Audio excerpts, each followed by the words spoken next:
नमस्कार दोस्तों, अनुपमा व्यक्ति चैनल में आपका स्वागत है। अयोध्या कांड। अभी हम वाल्मीकि रामायण से जुड़ी कुछ रोचक बातें, पूरी रामायण तो बताना संभव नहीं है, पर हम कुछ रोचक बातें आप लोग के सामने रख रहे हैं, जो प्रसिद्ध है, जो अच्छी बातें। तो अयोध्या कांड में ही है केवट प्रसंग। प्रभु श्री राम से जुड़ी बहुत ही प्रसंग आपने सुनी होंगी, लेकिन आज हम जो वर्णन करने प्रभु श्री राम और केवट के संवाद का है, जो उसके बीच वनवास के दौरान हुआ। वनवास पर जाने के बाद जब भगवान श्री राम वनवास जा रहे थे, तब वनवास जाने के दौरान वनवास पर प्रभु श्री राम को केवट मिला था। प्रभु श्री राम, माता सीता और लक्ष्मण जी गंगा नदी पार करनी थी। उस समय उनकी मुलाकात केवट से हुई थी। नदी को पार करने के लिए उन्हें केवल केवट की शर्त माननी पड़ी। शर्त के पूरा होने पर केवट प्रभु श्री राम को नदी पार करवाई। तो क्या थी केवट की शर्त? केवट की शर्त थी कि प्रभु श्री राम, माता सीता और लक्ष्मण जी के वनवास के दौरान सरयू नदी पार करने पर पहले राम ने केवट के जब वो पार करना चाह रहे थे, तो सरयू नदी के तट पर श्री राम की मुलाकात केवट से हुई थी और श्री राम ने केवट से नाव मांगी। लेकिन केवट ने शर्त रखी कि नाव में चढ़ने से पहले राम जी को चरण धोने के देने पड़ेंगे। श्री प्रभु श्री राम जी केवट की शर्त मान ली। पहले तो वो मना करे, पर उसमें भी एक कहानी थी। केवट ने कहा कि मेरा नाव तो निर्जीव है, आपके पैर के धूल लगने से जब पत्थर इंसान बन सकते हैं, तो मेरा नाव इंसान बन गया तो मेरी तो रोजी रोटी छीन जाएगी। मैं क्या खाऊंगा? मैं अपने परिवार का पालन पोषण कैसे करूंगा? तब श्री राम उनको बहुत समझाए कि ऐसा नहीं है, अब आप मत मानो, लेकिन उन्होंने कहा कि नहीं, मैं आपका चरण धोऊंगा तभी मैं आपको नाव पे चढ़ने दूंगा, नहीं तो नहीं। क्योंकि इसकी धूल से अब आप सोच रहे हैं कि ये पत्थर, श्री राम जी के चरणों की धूल लगने से पत्थर कैसे इंसान बन गया।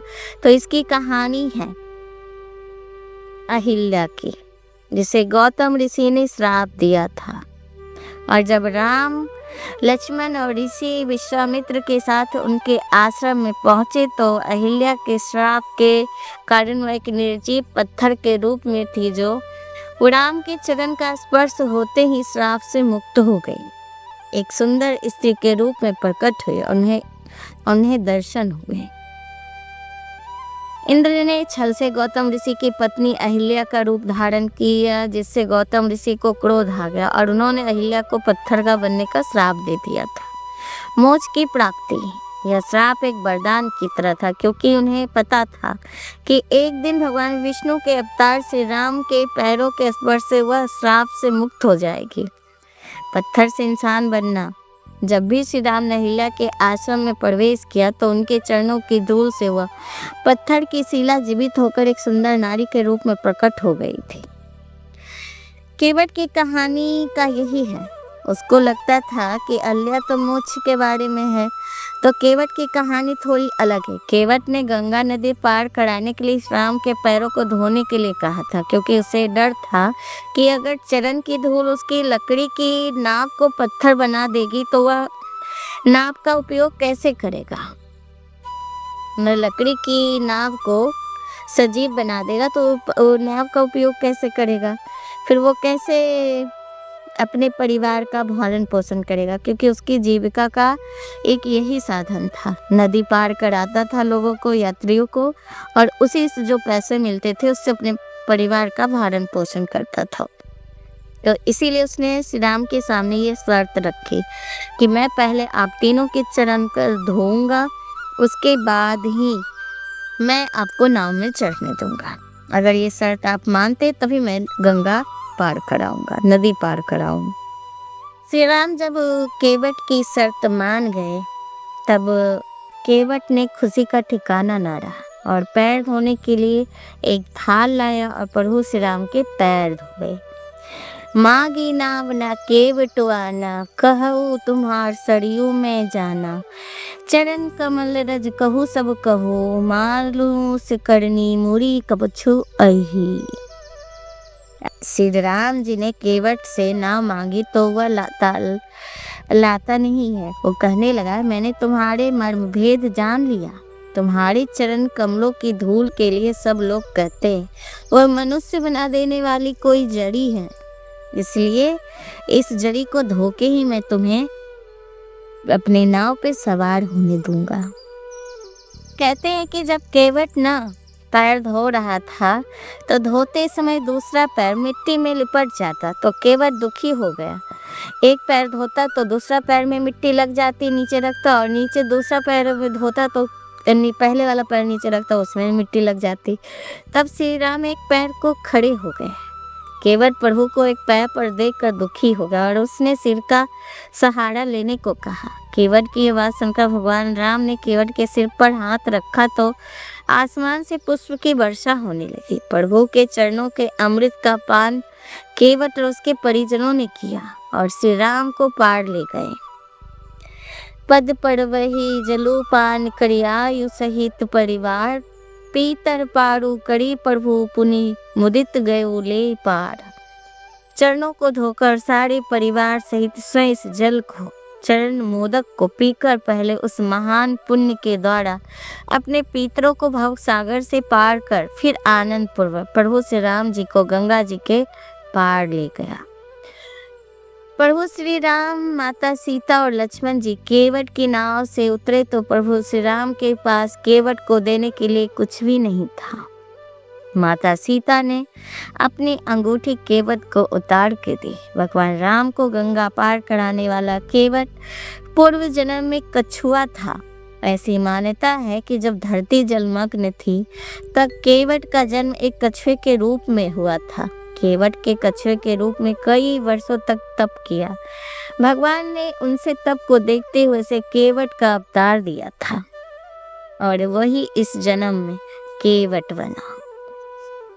भगवान श्री राम से जुड़ी आपने बहुत सी कथाएं सुनी हैं, पर राजा दशरथ का सबसे प्रिय रानी कैकेयी के वरदान मांगने के बाद भगवान श्री राम, माता सीता और लक्ष्मण को वनवास पर जाना पड़ा था। तब वन जाते समय उन्हें रास्ते में सरयू नदी मिली और उसे पार करने के लिए एक नाव वाले की शर्त माननी पड़ी थी और वही शर्त केवट ने, नाव वाले ने उसके पार कराने से पहले शर्त रखी थी पैर धोने की, क्योंकि राम के पैर पत्थर जो शिला है, निर्जीव शिला छू लेता तो वो भी शिला इंसान का रूप ले लेता और जिस इंसान को छू दे तो वह पत्थर बन जाता है। ऐसी कहावत थी कि श्री राम के पैर की धूल एक जड़ी है। अयोध्या कांड के बाद आता है अरण्य कांड। रामायण का तीसरा भाग है जिसमें 14 वर्ष और वनवास के दौरान श्री राम, सीता और लक्ष्मण के वनवास के अनुभव वर्णित है। इसमें सुपर्णखा, खरदूषण, रावण जैसे राक्षसों से सामना, सीता का हरण, जटायु युद्ध और सबरी से मिलने जैसी प्रमुख घटनाएं शामिल हैं। यह कांड धर्म और कर्तव्य के विषयों पर प्रकाश डालता है।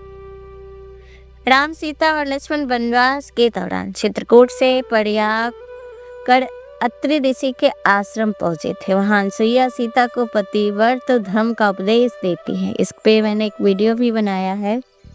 कहते हैं कि अनसुईया माता ने ही सीता को कभी भी ना मुरझाने वाले फूलों की गहने दी थी, माला और कान में, और कभी मैला ना हो ऐसा वस्त्र दी थी। तो पतिव्रता अनसुईया की कहानी थी जो मैंने उसमें बताया है और सीता माता उनसे ही पतिव्रता का दीक्षा ली थी। राक्षसों से संघर्ष करना पड़ा था। विराध और अन्य राक्षसों का वध किया जाता है।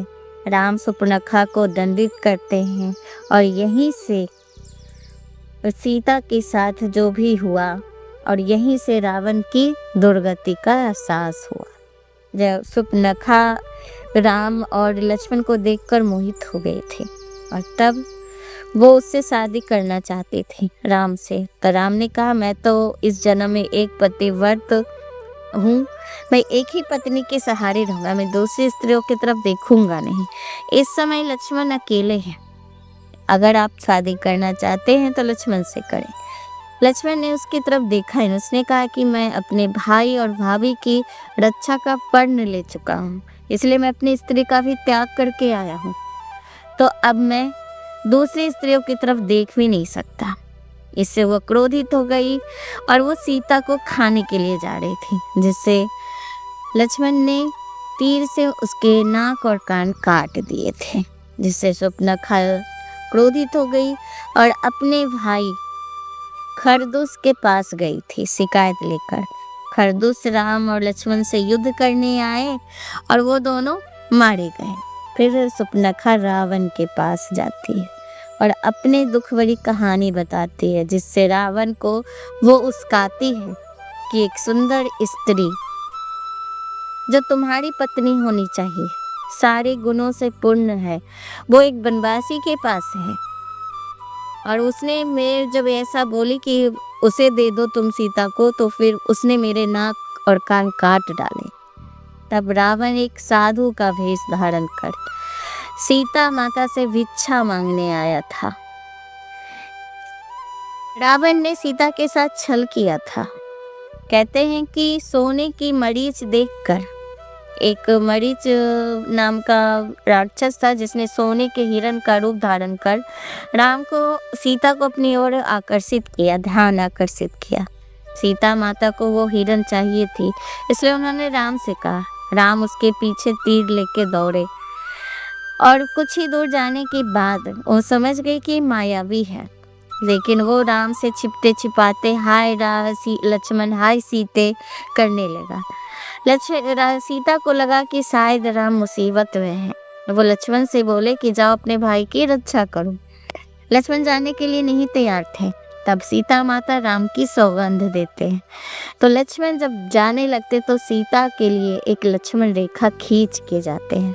कहते हैं कि माते श्री इस लक्ष्मण रेखा को कभी पार मत कीजिएगा, आप जब तक इस घेरे में रहेंगे आप सुरक्षित रहेंगे। और लक्ष्मण भी राम के पीछे चले जाते हैं, हिरण के पीछे। तो उसी समय रावण साधु बन के वहाँ आता है। वो कोशिश करता है रेखा पार करने को, लेकिन लक्ष्मण रेखा पार नहीं कर पाता है। तब वो धोखे से भिक्षा लेने के लिए कहता है बंधन में मैं भिक्षा नहीं लेता। और जैसे ही सीता माता लक्ष्मण रेखा पार करती है, उसी समय उसका हरण कर लेता है रावण, अपना असली रूप में आ जाता है। तो हर किसी के लिए एक लक्ष्मण रेखा है। ये कहानी हमें यही सीख देती है, अपनी मर्यादा, अपने लक्ष्मण रेखा आप पार मत करो। रावण ने पार किया, सीता ने पार की, कभी अपने पति के साथ नहीं रह पाई। समाज, घर, सबने उनको धुतकारा और रावण ने छल से लाया था, इसलिए रावण को मृत्यु प्राप्त हुई। तो मर्यादा में नहीं रहा रावण, साधु का भेष बनाकर। अगर कोई साधु ब्राह्मण है तो हर कोई सच्चा नहीं हो सकता है। हमें ये भी इस कहानी से सीख मिलती है कि हर किसी पे भरोसा आंख मूंद कर नहीं करना चाहिए। रामायण, महाभारत, गीता, ये ना हमारे जीवन में घटित होने वाली घटनाओं को ही बताती है, सिखाती है। कब कौन क्या कैसे किस भेष में धोखा दे जाए कह नहीं सकते, कोई अपना नहीं। मारीची के सोने के हिरण का रूप धारण करके राम का ध्यान भटकाता है। सीता राम से हिरण को लाने का आग्रह करती है और राम लक्ष्मण को उनकी रक्षा के लिए छोड़कर हिरण का पीछा करने जाते हैं। राम के जाने के बाद रावण सीता का हरण कर लेता है और फिर सीता हरण के बाद राम और लक्ष्मण का विलाप और सीता की खोज शुरू होती है और वे कबंध जैसे राक्षसों का उद्धार करते और सबरी से मिलते हैं। तो आगे की वीडियो में मैं सबरी से क्या कहानी है और सबरी से मिलने पर राम के साथ क्या हुआ था, कैसे उन्होंने सीता का खोज किया था, किससे उनका पता पूछा था, ये सब चीजें पे हम बात करेंगे। तो आज की वीडियो बस इतना ही। आपको ये कैसा लग रहा है हमें ज़रूर बताइए और मेरी वीडियो सुनने के लिए आपका धन्यवाद। नमस्कार।